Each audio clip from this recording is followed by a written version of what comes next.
Salute a tutti! Abbiamo visto nell'ultimo video che il 19 aprile 1988 Salvatore Vinci era stato assolto dall'accusa di aver ucciso la moglie. I giudici avevano sentenziato che questo fatto, questa morte, non era stato un omicidio praticamente, perché il fatto non sussisteva.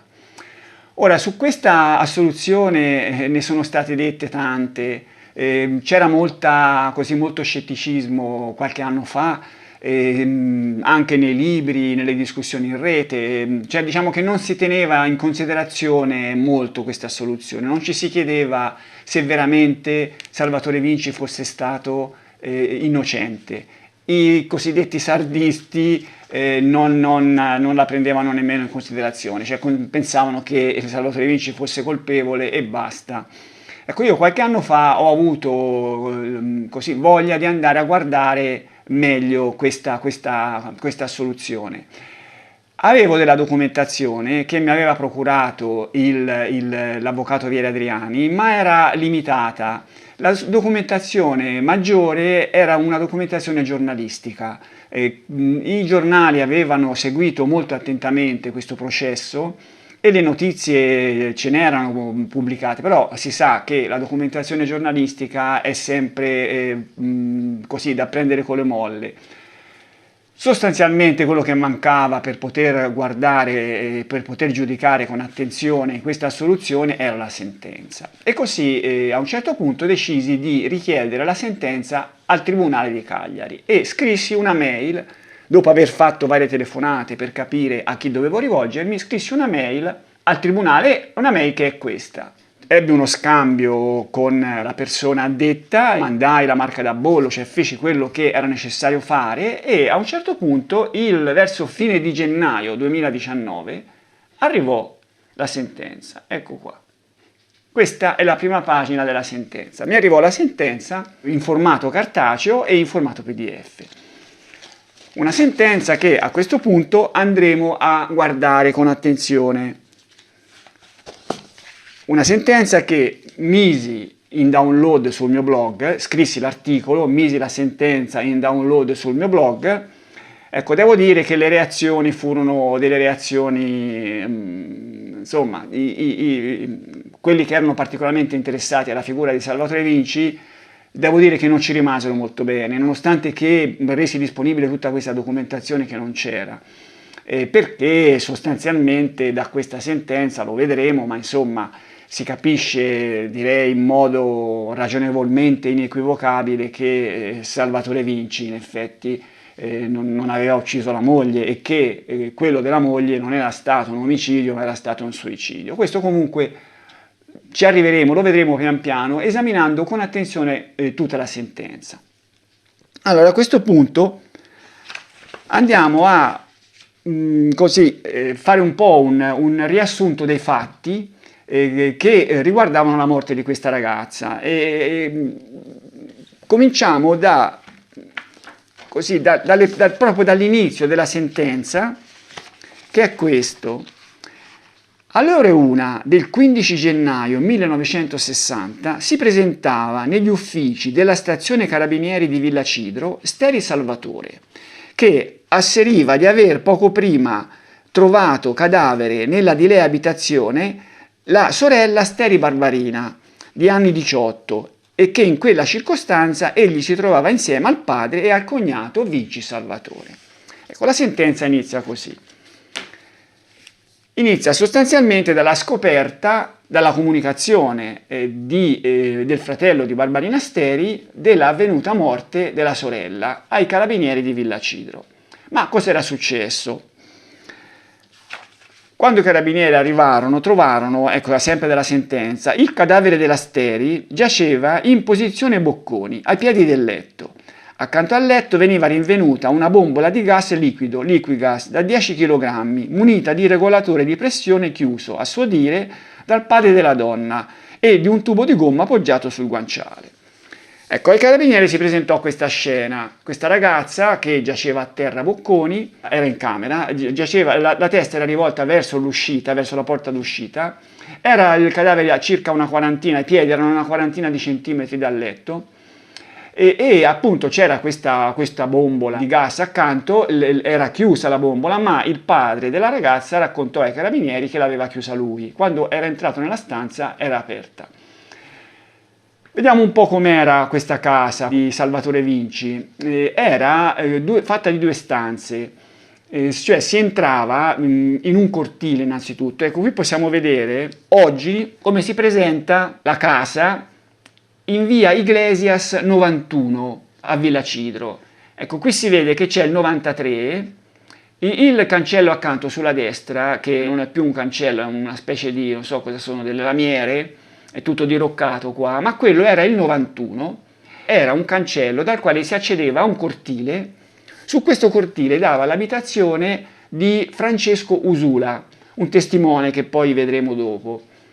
Da questo cortile c'era un altro cancelletto dove si accedeva a un secondo cortile e su questo secondo cortile dava l'abitazione di Raimondo Steri, padrone di casa, e Salvatore Vinci. La casa era una casa unica, era di Raimondo Steri e Salvatore Vinci aveva in affitto due stanze. Ecco, due stanze dalle quali si entrava attraverso un portone a un'anta sola che aveva in mezzo uno spioncino che si poteva aprire, dotato di serratura, e il portone era chiuso dall'interno con un chiavistello e poi si entrava nella cucina, era una cucina, dove c'era un camino e c'era una cucina a gas di quelle di una volta smaltata, c'era un tavolo, una credenza. Poi da lì si entrava in una seconda stanza, che poi erano soltanto due le stanze, con una porta a doppio battente, che poi era la camera da letto, una camera molto grande della quale ci sono state tramandate le dimensioni 4,30 x 4,30, era una camera piuttosto grande. In questa camera c'era un letto matrimoniale, c'erano due comodini, uno di qua e uno di là, c'era un armadio e c'era anche una porta che era inchiodata, non c'erano finestre, c'era una porta che era inchiodata e che dava sull'appartamento di Raimondo Steri, che era appunto accanto. Era una porta inchiodata perché appunto era stato ricavato questo pezzo per i Vinci e questa porta era stata chiusa. Questa porta era utilizzata, era rientrata di una sessantina di centimetri, era utilizzata come ripostiglio, c'erano delle assi sulle quali erano state appoggiate diverse cose. Questa era un po' come era fatta la stanza, ma vediamo gli avvenimenti e li vediamo leggendo parte del verbale rilasciato da Salvatore Steri, il fratello di Barbarina, ai carabinieri il 19 alle ore 11:30 del 14 andante, 14 gennaio, che è il giorno dell'omicidio. Mi portai a casa di mia sorella Steri Barbarina assieme a mio cognato Vinci Salvatore e ad un parente di Papillonis, che è un paese lì della zona.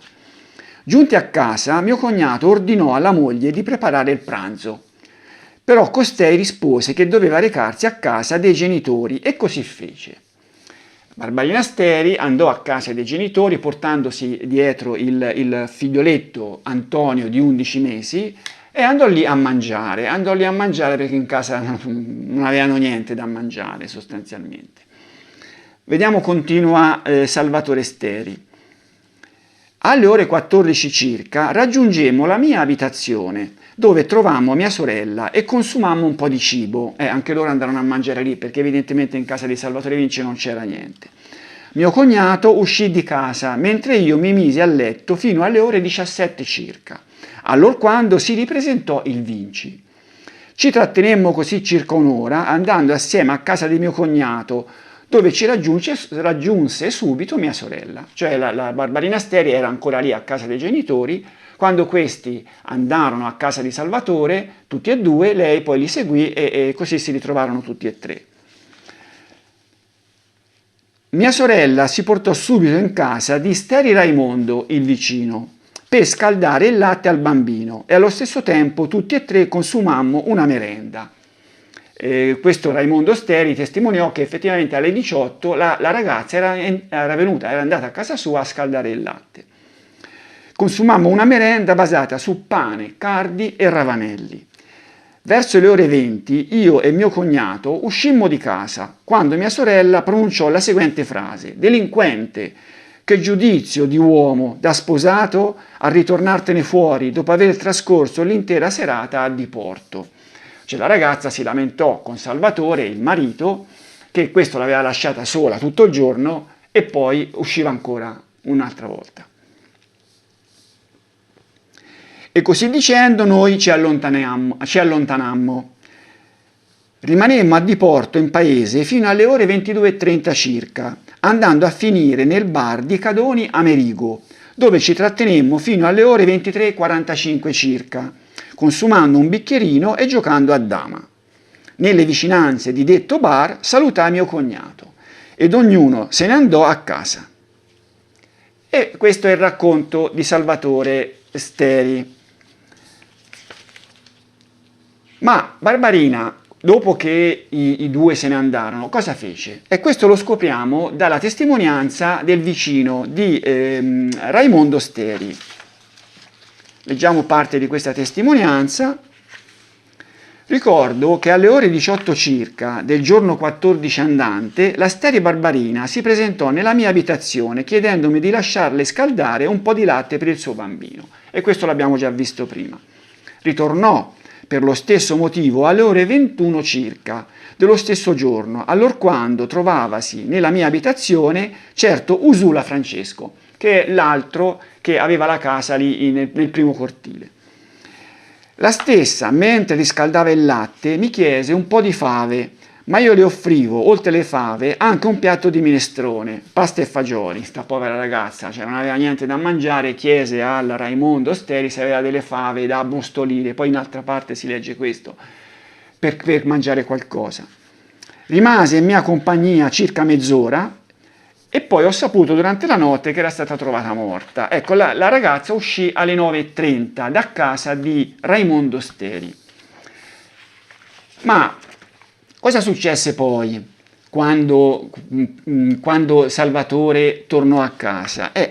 Allora, lo leggiamo dal racconto di Salvatore Vinci. Naturalmente il racconto di Salvatore Vinci che poi venne contestato da Rotella, da Torrisi e così via, e dall'accusa del processo. Salvatore Vinci, che aveva lasciato, abbiamo visto, il cognato attorno a mezzanotte sostanzialmente, e va a casa sua. Ecco, teniamo presente che ecco, questo è il percorso che dà Google Maps attuale da casa di Salvatore Steri, via Vico 2, Sant'Antonio numero 18, fino a casa Vinci. 6 minuti. Sentiamo quello che racconta Salvatore Vinci. Notai che il finestrino della porta era semiaperto, cioè questo spioncino era semiaperto, che normalmente doveva essere chiuso a chiave, e assicurato internamente con un semplice chiavistello in legno girevole, per cui con una leggera spinta lo aprii e varcai l'ingresso. Insomma, aprii sta porta d'ingresso, accesi la luce e notai, insolitamente, la culla contenente il mio bambino vicino al caminetto, privo di fuoco. Caminetto spento, la culla con Antonio di 11 mesi dentro, mentre intravedevo dalla fessura della porta che accede alla camera da letto, sulla parte inferiore, la luce della lampadina. Rimasi completamente sconvolto, precipitandomi alla porta della camera da letto per chiamare mia moglie. Bussai una sola volta e chiamai Barbarina, ma non ebbi nessuna risposta. Pensai immediatamente che mia moglie fosse in compagnia dell'amante. Ricordo all'amante che era Antonio Pili. I due erano stati colti assieme durante un incontro intimo e fotografati. E così mi precipitai all'esterno della casa, temendo di essere aggredito. Nel raggiungere il cortile mi sembra di aver sentito una voce sconosciuta e maggiormente convinto che mia moglie fosse con la compagnia anzidetta, allungai il passo fuggendo per raggiungere quanto prima la casa di mio cognato.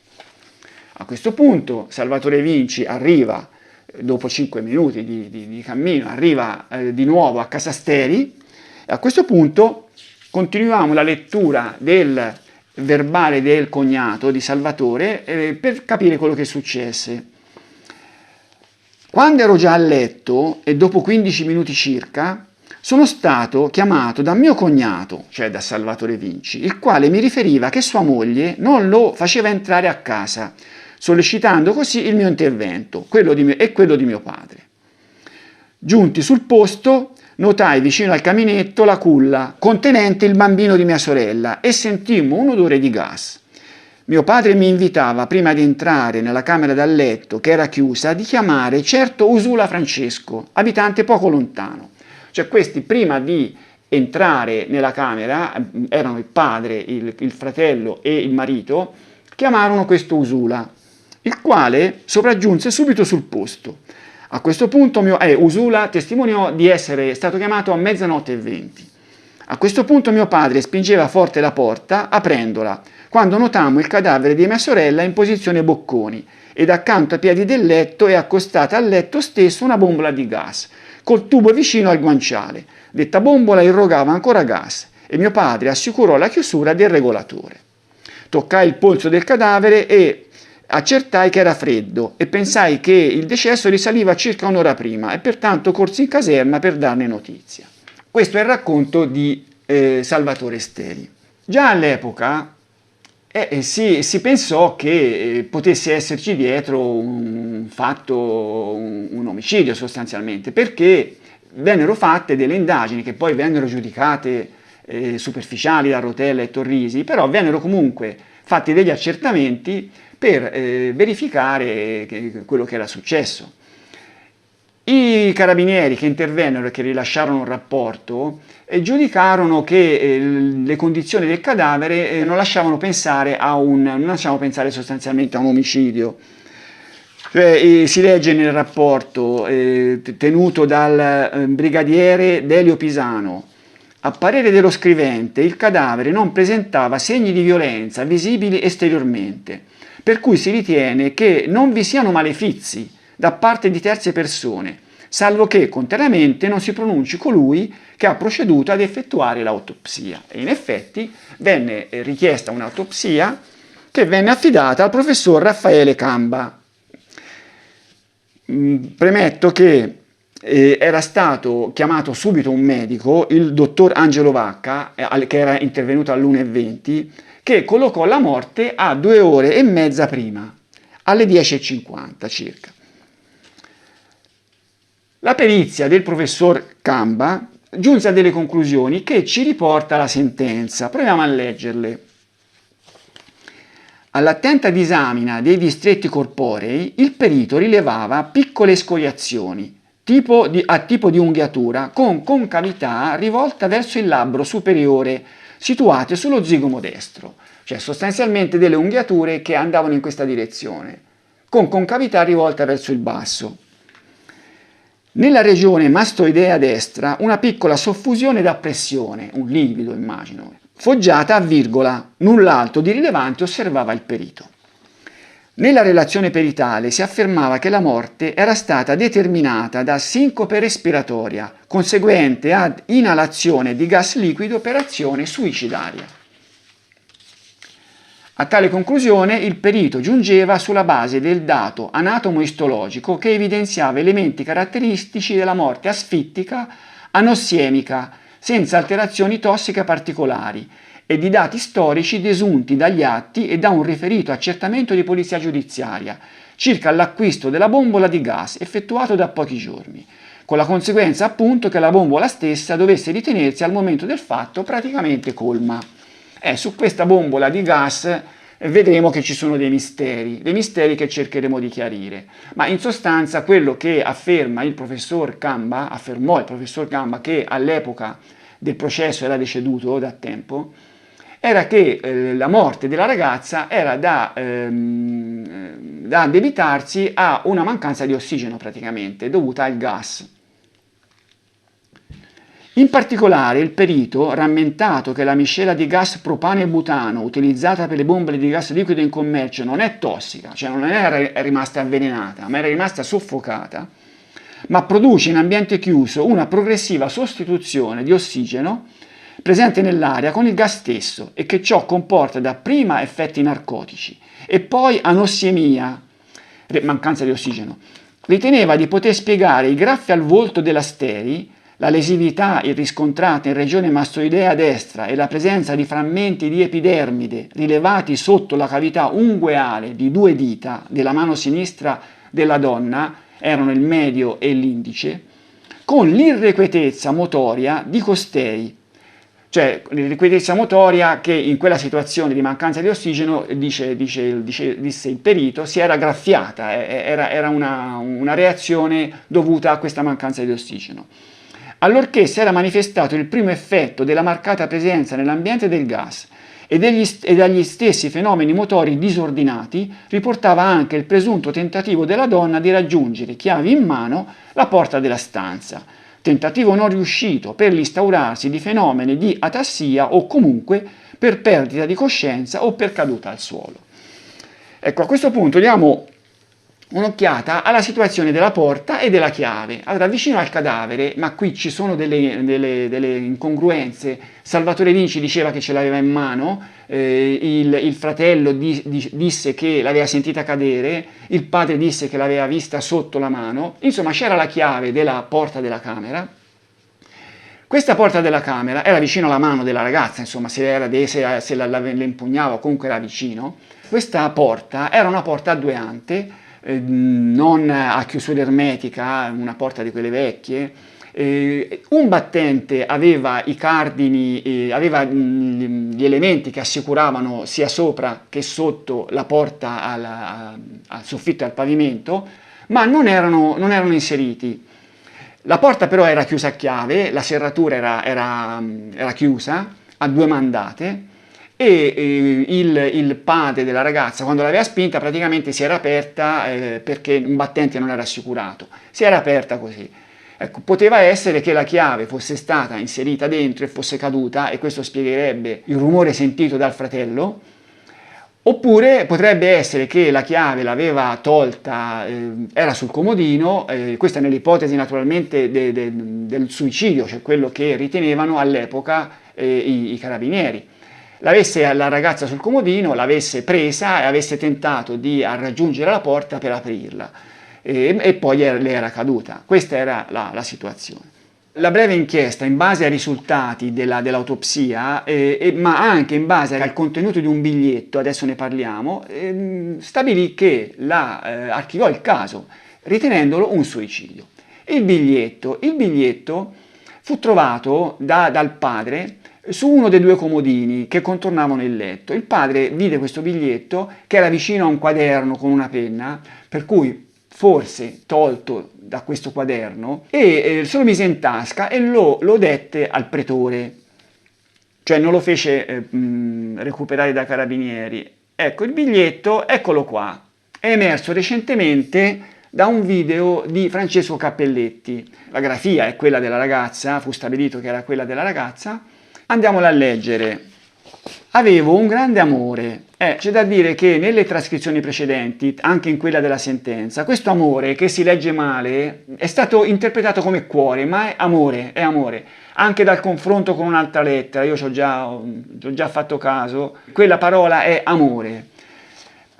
Avevo un grande amore, ma nell'ansia tutto m'è svanito, ed ecco che non resisto più. Tutto mi è insopportabile nel vivere sotto degli occhi oscuri, ansiosamente penso e ripenso di essere amata ed anche invidiata, eppure nello spasimo prego per il bambino, e buona fortuna. Questo biglietto fu interpretato come un biglietto d'addio e contribuì a far ritenere la morte della ragazza un suicidio. Abbiamo visto che comunque il marito aveva un alibi che gli era stato dato dal cognato, dal fratello della ragazza, da Salvatore Steri, che aveva appunto detto che erano stati in giro assieme tutta la sera, poi si erano lasciati alle 23:45, ma a quel punto, considerato i tempi, il delitto non poteva essere commesso, cioè il delitto poteva essere stato commesso prima, perché a 00:20 venne chiamato Usula Francesco. Alle 23:45 i 2 si erano lasciati, per cui, considerato il tempo di andare lì, insomma non era possibile un delitto compiuto dopo mezzanotte. poteva essere stato compiuto solo prima, ma prima c'era questa testimonianza di Salvatore Steri che diceva appunto di essere stato tutta la sera con Vinci. Una parte di questa serata era certificata da un esercente di bar, un certo Cadoni, Amerigo Cadoni, che appunto nel quale i due erano rimasti dalle 22:30 circa fino alle 23:45. Leggiamo dal verbale. Effettivamente alle ore 22:30 circa del giorno 14 andante si presentavano nel mio esercizio di bevande alcoliche posto in questa via Sant'Antonio numero 45 i nominati Vinci Salvatore e suo cognato Steri Salvatore, i quali si misero a giocare a dama fino alle ore 23:30-23:45 circa. Dopodiché i due consumavano 2 bicchieri di anice e uscivano dal mio esercizio. Ricordo perfettamente l'ora di cui sopra, se anche approssimativa, poiché mi riporto alle trasmissioni televisive. Infatti i due entravano nell'esercizio subito dopo che ha avuto termine Campanile Sera ed uscivano al termine del telegiornale della notte, che proprio quella sera terminò verso le 23:30. C'è anche questo bicchierino di anice che gli dette lui al banco, per cui la testimonianza di questo Angelo Cadoni copre la seconda parte della serata. Rimaneva il dubbio su quello che poteva essere successo fino alle 22:30 e i Rotella e Torrisi cercarono infatti di premere su Salvatore Steri ritenendolo possibile complice di Salvatore, se non altro di averlo coperto. Il 10 ottobre dell'85 venne interrogato Salvatore Steri a Villa Cidro da Adolfo Izzo, il PM, coadiuvato da Torrisi e dal suo braccio destro Congiu. Cosa disse Salvatore Steri? Aggiunse rispetto a quello che aveva detto all'epoca che c'erano state una decina di minuti in cui Salvatore Vinci si era allontanato da lui per andare a ordinare una bombola di gas da un certo Carroga, qualcosa del genere. Questa bombola di gas in casa di Salvatore non c'era. Lo Steri stesso disse appunto che non aveva visto questa bombola di gas in casa e che la sorella aveva chiesto a Salvatore di andare a ordinarla. La sorella aveva giustificato la mancanza di questa bombola con il fatto che il ragazzo che era venuto a cambiarla l'aveva portata via, ma non aveva con sé quella nuova, quella piena, e per cui la casa era rimasta senza bombola, la bombola non c'era. Dopo questo interrogatorio del 10 ottobre 85, Salvatore Steri ricevette una comunicazione giudiziaria, come l'aveva ricevuta Salvatore Vinci. E il 9 novembre fu lui stesso a chiedere di essere interrogato con il suo avvocato, con la presenza del suo avvocato, e fu interrogato da Rotella. In questo caso raccontò una cosa in più, facendo luce su quella parte precedente all'ingresso nel Barcadoni, cioè raccontò che i due erano andati in una sala biliardo di Pasqualino Collu, dove comunque non si sarebbero persi di vista, solo se non per pochi minuti, per cui sostanzialmente anche in quell'occasione, dopo aver ricevuto la comunicazione giudiziaria, Salvatore Steri confermò l'alibi del Vinci. Infine, il 22 novembre, cambiò versione, affermando di non essere in grado di precisare se il Vinci era entrato con lui nella sala dei biliardi e in ogni caso di non essere in grado assolutamente di dire che cosa abbia fatto il Vinci durante tutto il periodo in cui si è intrattenuto nella sala, perché concentrato a seguire il gioco. Cioè sta dicendo lo Steri che non era sicuro che Vinci fosse entrato assieme a lui in questa sala biliardo e in ogni caso, mentre era dentro, non ci fece caso se lui c'era o non c'era, perché era intento a osservare il gioco. Di non poter escludere che per tale periodo o per una parte di esso il Vinci si sia allontanato dal locale o addirittura non ci sia neanche entrato. Di non ricordarsi se dalla sala biliardo siano usciti insieme, né quando né come si siano incontrati. E insomma, Salvatore Steri si tirò indietro e liberò, diciamo, una finestra dalle 21:30, che era il momento in cui la ragazza era uscita dalla casa di Raimondo Steri, fino alle 22:30, che era il momento in cui Salvatore Vinci, assieme al cognato, era entrato dal bar Cadoni, dove c'era una testimonianza certa del proprietario. In questa finestra di un'ora doveva essersi verificato il delitto, secondo Torrisi e Rotella, e poi secondo i magistrati di Cagliari. Leggiamo la sentenza, che naturalmente non riconobbe validità a questa finestra. Non può annettersi un serio valore indiziario alle dichiarazioni rese da Steri Salvatore, coimputato prosciolto in istruttoria, a notevole distanza di tempo dal fatto e in palese contrasto con quanto asserito pochi giorni dopo lo stesso, in aggiunta interessato a fornirle di un certo contenuto per svalutare quelli che gli inquirenti ritenevano gli elementi a suo carico. Cioè, in sostanza, quello che sta dicendo la sentenza è che questa marcia indietro di Salvatore Steri si può pensare che fosse dovuta alla paura che quello aveva di essere accusato anche lui del delitto. È stato posto in evidenza dal giudice istruttore come lo Steri abbia fatto venire meno l'alibi del Vinci riguardo l'ora della morte della moglie e come inoltre abbia reso conto adeguato del perché avesse reso iniziali diverse dichiarazioni, col rammentare come fosse stato lo stesso Vinci a raccomandargli di dire di essere stato tutta la sera insieme con lui, mentre si recavano dai carabinieri per essere sentiti in merito alla morte di Barbarina. Cioè, aveva dichiarato Salvatore Steri che era stato Vinci a dirgli: guarda, di che siamo stati insieme. Parlare di fallimento di alibi presuppone che si conosca con adeguato grado di certezza l'ora della morte della Steri, ciò che al contrario non è provato. Insomma, non era provata l'ora della morte di questa ragazza. Valga solo por mente al fatto che il dottor Vacca, il primo medico intervenuto, la fece risalire intorno alle 22:40 del giorno prima, ora per la quale, sia detto per inciso, il Vinci non gode solo dell'alibi dello Steri, ma anche di quello preciso e ancorato a specifici ricordi del test Cadoni, il proprietario del bar. Il professor Camba, a sua volta, afferma che la morte della Steri, sulla scorta delle osservazioni fatte in sede autoptica, doveva risalire all'incirca alle ore 24 del 14 gennaio. Il professor Fallani, e qui vedremo il professor Fallani che venne incaricato da Rotella di effettuare una perizia sugli atti, era un professore, un medico legale.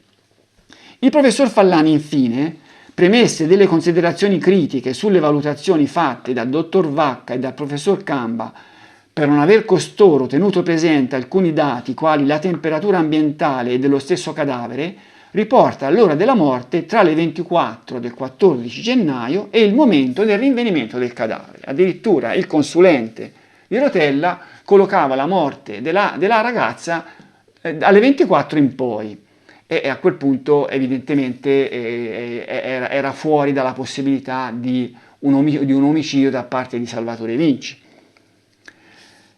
Ma soprattutto i giudici furono scettici sul motivo del cambiamento di versione di Salvatore Steri. Tali argomenti dovrebbero di per sé già rendere inconferenti le dichiarazioni dello Steri, ma a essi se ne aggiungono altri, che le rendono comunque prive di credibilità. Può già sottolinearsi come, essendo stata l'imputazione a carico dello Steri di concorso nell'omicidio formulata proprio riguardo all'affermazione da costui fatta di essere stato tutta la sera col Vinci, non potesse che avere lo Steri un consistente interesse a rendere una dichiarazione che lo distaccasse dal Vinci per un certo periodo di tempo. Ciò che sul piano della valutazione probatoria, anche a non voler considerare quanto da dottrina e più recente giurisprudenza sottolineato riguardo alla ridotta efficacia probatoria delle dichiarazioni del coimputato, che infatti non può testimoniare, non può che avere il significato di scarsa affidabilità delle sue dichiarazioni sul punto. Dato questo, ancor più convalidato dal fatto che, allorché lo Steri venne sentito come testimone, non fece cenno a questa possibile separazione dal Vinci nel corso della sera del 14 gennaio, e come tale affermazione giunga solo allorché nei suoi confronti viene elevata una imputazione. E di tale atteggiamento interessato danno adeguato conto anche le intercettazioni telefoniche. In data 19/11/85 lo Steri, parlando con la sorella Emilia, dice: «A me mi vogliono arrestare, io cerco di salvarmi, a me non mi importa nulla». Per cui, insomma, questa marcia indietro di Salvatore Steri, che lasciò disponibile questa finestra di un'ora, è molto sospetta anche per i giudici stessi. Ma vediamo, dopo aver tentato di demolire l'alibi di Salvatore Vinci, che cosa avevano fatto Rotella e Torrisi per dare degli elementi che portassero verso l'omicidio. Avevano, già accennato, avevano chiesto che venisse fatta una verifica della perizia autoptica dell'epoca e dettero l'incarico a un professore, a un medico legale, il professor Maurizio Fallani. Fallani innanzitutto fu d'accordo con Camba nel individuare la ragione della morte in un soffocamento da gas. In questo modo escluse anche lui altre modalità che invece erano state ventilate dall'accusa da Torrisi, poi erano state anche inserite nel rinvio a giudizio. Così aveva scritto Torrisi nel suo rapporto. È d'obbligo ipotizzare che le escoriazioni al volto, abbiamo visto le unghiature qui sullo zigomo destro, siano state prodotte dalla stessa donna nel vano tentativo di liberarsi da una mano che le tappa la bocca e il naso, mentre l'ematoma al collo può verosimilmente essere stato prodotto dallo stesso aggressore durante l'azione di pressione al volto e di immobilizzazione della vittima. Questa era l'ipotesi di Torrisi, però leggiamo la sentenza. Appunto, Fallani aveva escluso uno strozzamento. Ciò significa l'esclusione di un meccanismo asfittico differente da quello del soffocamento o dello strozzamento, ipotesi formulate dal PM di Firenze. E non già sulla scorta dei dati storici, il rinvenimento della bombola di gas, cioè non era il rinvenimento della bombola di gas a far escludere lo strozzamento, tenuti presenti dal primo perito, cioè il primo perito aveva detto c'era la bombola di gas, per cui la morte della ragazza era da attribuirsi al gas e non a uno strozzamento. Invece Fallani l'aveva escluso sulla base di altre cose, ma sulla base dell'osservazione medico-legale e delle risultanze autoptiche. Infatti l'asfissia da strozzamento lascia dei segni caratteristici nelle regioni interessate dall'azione, facilmente riscontrabili in sede autoptica, quali emorragie dei fasci muscolari del collo, nella tiroide, nelle ghiandole sottomascellari, nella laringe e talvolta nella cartilagine tiroidea. È lo stesso esame esterno del cadavere, segni che non possono in alcun modo essere identificati nella piccola soffusione da pressione foggiata a virgola rilevata in regione mastoidea destra sul corpo della Steri. Se così fosse stato, Camba avrebbe preso in considerazione una tale ipotesi.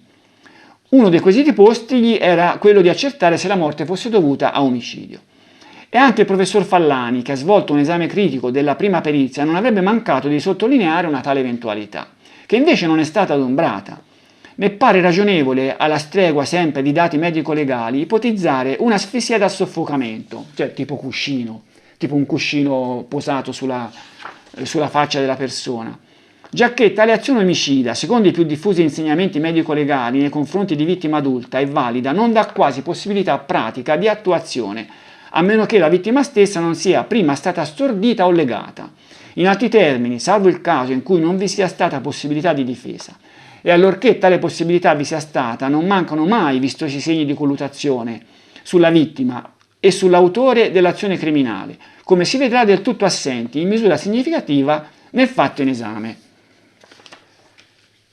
Allora, l'unica cosa che Fallani aveva dichiarato di differente rispetto alla perizia originaria di Camba, quella del 60, era che Il soffocamento da gas non poteva essere stato provocato dal gas nella stanza perché, facendo dei calcoli opportuni, aveva stabilito che la concentrazione di gas sarebbe stata insufficiente.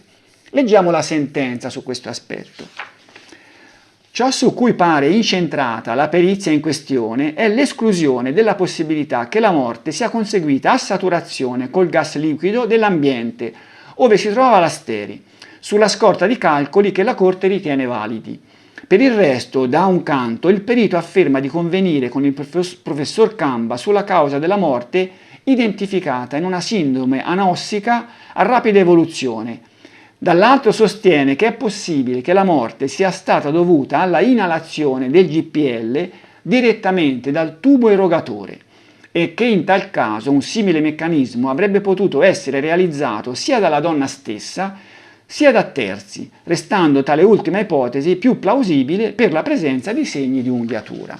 Cioè quello che sta dicendo, che disse il professor Fallani, era che il gas poteva aver ucciso la donna soltanto se le fosse stata introdotta la canna in bocca e disse anche che questa azione era compatibile sia con un suicidio, cioè poteva essere stata la stessa donna che si era messa questa canna in bocca, ma anche con un omicidio, poteva essere stato l'aggressore che l'aveva bloccata e le aveva messo la canna in bocca. E questo secondo scenario a lui pareva più plausibile per questi segni di unghiatura che c'erano sullo zigomo destro della donna e anche dalle tracce di pelle sotto le unghie della donna, cioè si riteneva che la ragazza nel cercare di difendersi avesse graffiato il suo aggressore. Ma segni sul suo aggressore non ce n'erano. Sentiamo la sentenza. Sicuramente appare ben strano, se si parte dalla ipotesi accusatoria che il Vinci sia il solo autore del fatto, che se la donna si fosse difesa al punto di graffiarlo, asportandogli frammenti di epidermide, su costui poi non siano state riscontrate lesività conseguenti a una tale azione. Se era d'inverno, di notte, in una casa fredda, il Vinci ragionevolmente doveva aver scoperto solo le mani e il volto e i carabinieri, che il sospetto di reato avevano formulato, tanto da richiedergli un alibi e da verificarlo, se avessero riscontrato segni di unghiatura sul viso o sulle mani del Vinci ne avrebbero sicuramente dato atto. Continua la sentenza. Appare altrettanto strana un'ipotesi omicida in cui l'azione venga realizzata utilizzando una bombola di gas e introducendo violentemente il tubo erogatore nella bocca della vittima. Ciò per le difficoltà che un'azione del genere avrebbe comportato, per le reazioni della vittima che avrebbero dovuto determinare consistenti segni di una lotta nell'ambiente e lezioni da difesa, non certo solo 2 piccoli frammenti di epidermide sotto l'unghia del dito indice e del medio della mano sinistra e le piccole lesività riscontrate. Allora c'è da dire anche un'altra cosa. L'ambiente doveva essere un ambiente nel silenzio più assoluto. Allora era, appunto ho detto, la finestra tra le 21:30 e le 22:30. L'ambiente doveva essere assolutamente in silenzio, quella era una strada, così non era una strada di quelle trafficate, ma eravamo nel 1960 in un paesino così, in Villa Cidro, si può presumere che non passassero assolutamente macchine e che la zona fosse completamente silenziosa. Lì vicino c'erano 2 abitazioni, c'era quella di Usula nel cortile accanto e quella di Raimondo Steri che addirittura era attaccata, aveva una parete in comune, ma poi non solo, aveva anche una porta che era una porta di legno non a tenuta stagna che era proprio sulla parete divisoria tra un appartamento e l'altro. Leggiamo cosa si legge nel rapporto giudiziario. Nella parete di destra, per chi accede alla camera da letto, si nota un'apertura di porta larga metri 0,65 x 2. La stessa si affonda nel muro ed è a circa 60 cm, cioè i muri di una volta che erano spessi così. Però c'era questa porta che si affondava per 60 cm.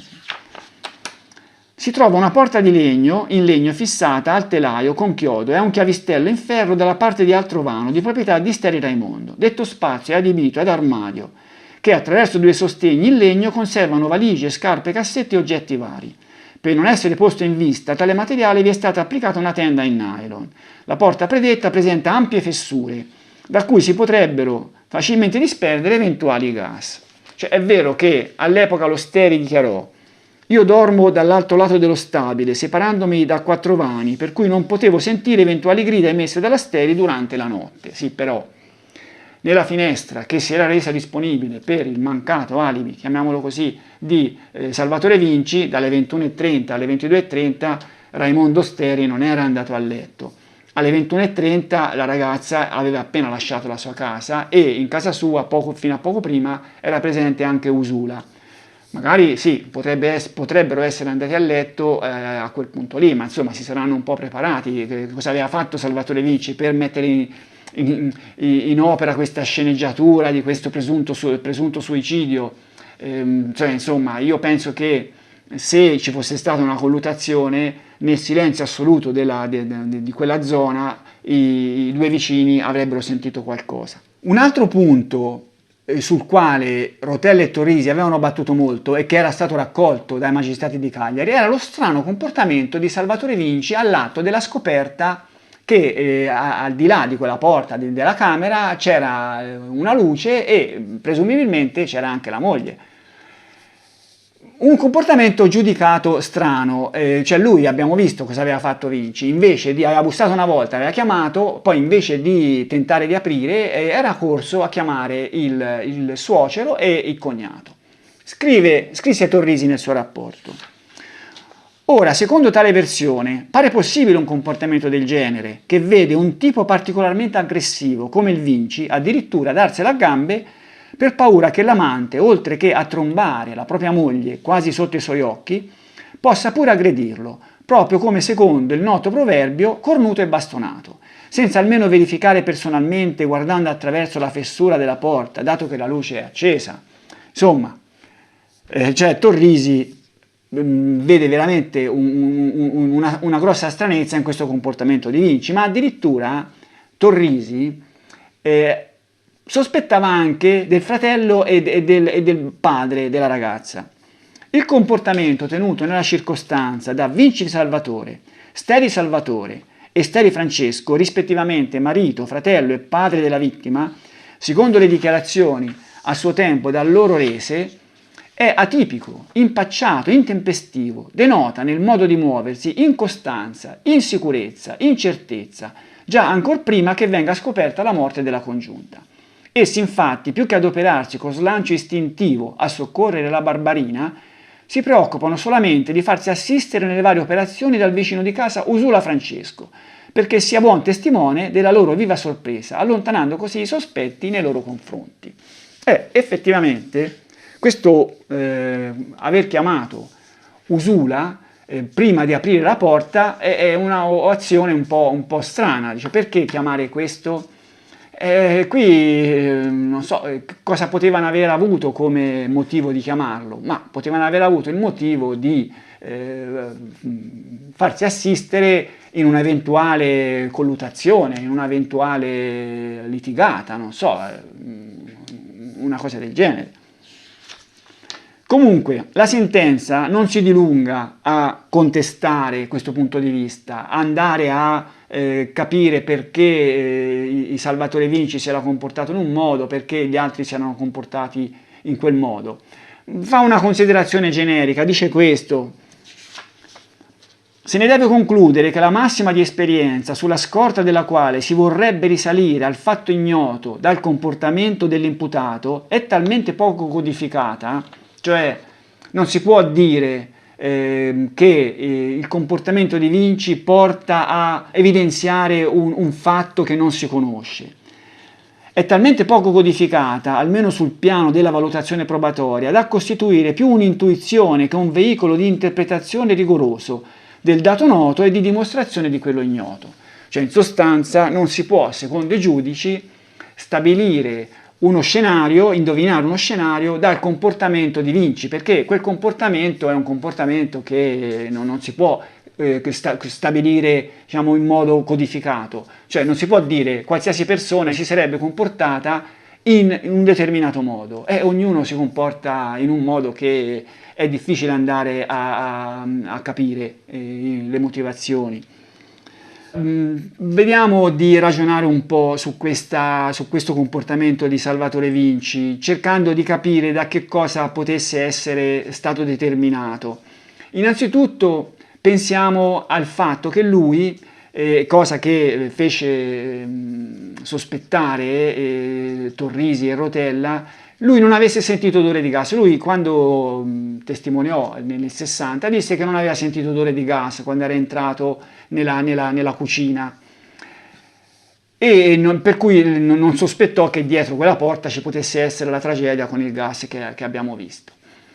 Ma allora bisogna dire che innanzitutto al tempo nelle cucine che avevano la bombola del gas, odore di gas c'era sempre un po', perché quando si accendevano quelle cucine lì non è come quelle di oggi che si pigia un bottoncino e automaticamente si accende la fiamma perché c'è un interruttore, un accenditore automatico, no? Al tempo si accendeva la fiamma con il fiammifero, tante volte il fiammifero rimaneva in mano e il gas usciva, il gas non si accendeva, per cui in quelle cucine di una volta un leggero odore di gas c'era molto spesso. Ma a parte questo poi c'era anche il fatto che la ragazza aveva detto a Salvatore che la bombola del gas non c'era, poi addirittura il fratello l'aveva visto che non c'era proprio dentro. Per cui Salvatore, se in quel momento gli fosse venuto in mente, avrebbe pensato che la bombola non c'era, insomma, per cui non poteva immaginare quello che c'era dietro quella porta. Ma poi poteva essere anche vero che Salvatore temesse di essere aggredito davvero, perché è chiaro che se lui aveva pensato che la moglie fosse al di là di quella porta con un amante, quell'amante non poteva essere che Antonio Pili, e Antonio Pili non era uno stinco di santo. Cioè Antonio Pili aveva comprato una pistola un paio di mesi prima, qualche mese prima, insomma.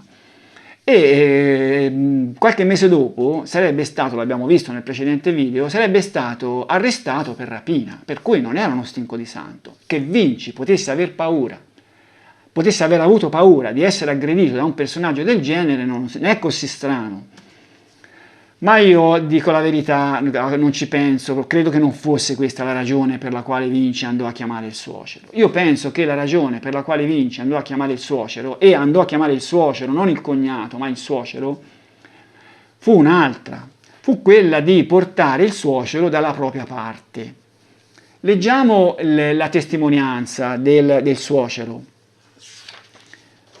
Sono padre di Steria Barbarina, già moglie di Vinci Salvatore, verbale del 19 gennaio del 60. Ricordo che recentemente sono intervenuto per sedare i discrezi sorti fra mia figlia e mio genero, poiché la condotta che questi due mantenevano lasciava alquanto a desiderare, in considerazione che gli stessi non andavano d'accordo. Infatti recentemente mio genero Vinci mi informava di essere ricorso verso la locale caserma per denunciare mia figlia siccome era stata trovata col presunto amante, certo Pili, e pertanto ho cercato di far luce sul fatto in modo da riunirli e pacificarli, questa volta definitivamente. Ho appreso dalla povera mia figlia che costei soffriva la fame ed era poco ben voluta da parte del marito, però per dire la verità che io non andavo d'accordo con quest'ultimo e pertanto non ero troppo a conoscenza di quello che giornalmente accadeva nella loro abitazione. Cioè sta dicendo che era perfettamente al corrente dei problemi della figlia e che non andava d'accordo col genero. Quando Salvatore andò a chiamarlo, appunto che veniva da aver trovato questa porta chiusa, lo chiamò Babbo, che non era usuale che lo chiamasse Babbo. Dice sempre il verbale di Raimondo Steri, no, di Francesco Steri. Raimondo Steri era il vicino. Ricordo esattamente che verso le ore 0:30 del 14 andante sono stato chiamato dal Vinci mentre dormivo, il quale mi invitava, chiamandomi Babbo, ad alzarmi perché doveva dirmi qualcosa.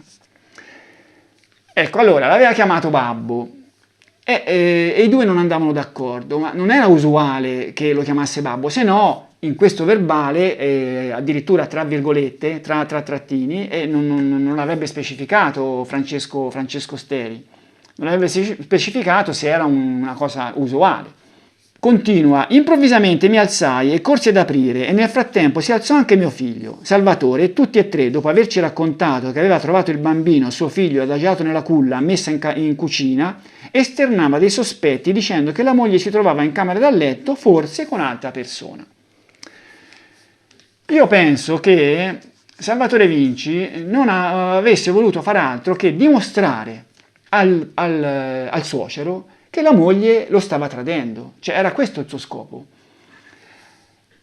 Considerando il tipo del tradimento della moglie, a Salvatore Vinci importava relativamente, cioè lui avrebbe dimostrato in seguito che le sue donne le metteva in comune con altri uomini, insomma non è che il fatto che la sua donna fosse andata con un altro, andasse con un altro, lo indisponeva più di tanto, magari ci voleva guadagnare anche lui, io non so se probabilmente con questo Pili non avrebbe avuto possibilità, probabilmente, però insomma era un mese che era successo il fatto la scoperta di questo tradimento e lui era tranquillamente in casa con la moglie, cioè non l'aveva mandata via, non era successo niente.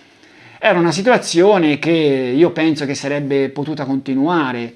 Quello che interessava a Salvatore Vinci era in quel momento portare il suocero dalla propria parte. Ecco perché era andato a chiamarlo. Io penso che questa sia la spiegazione più semplice, più logica di questo comportamento, piuttosto che andare a arzigogolare che era andato a chiamarlo perché fosse testimone del fatto che c'era stata questa messa in scena di suicidio. Beh, a quel punto poteva anche chiamare i vicini, no? Erano lì, poteva fare 3 metri, chiamare Usula e chiamare lo Steri, come si chiama? Raimondo Steri, dopo che aveva aperta la porta e fargli vedere la situazione, chiamare aiuto e avrebbe ottenuto lo stesso scopo che secondo Torrisi voleva ottenere andando a chiamare il suocero. Ecco, fermiamoci qui per il momento. Ci sono ancora diverse cose della sentenza da esaminare e che poi andremo a esaminare nel prossimo video. Vi saluto.